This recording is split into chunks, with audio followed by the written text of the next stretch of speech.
ایامی که در پیش به قدری عظمت دارد که هم عقل از ادراک عاجزه و هم بیان قاصره. کسی نفهمید عاشورا چه روزیست و کاری که اون روز شد چه کاریست و اثری که بر اون کار مترتب شد چه اثریست. لا یوم، این کلام حجت خداست.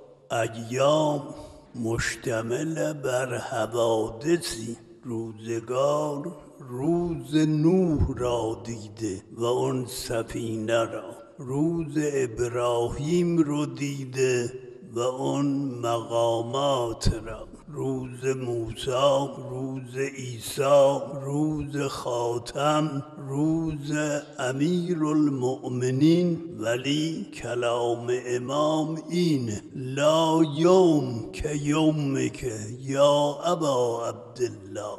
اینجاست که کمیت عقل لنگه.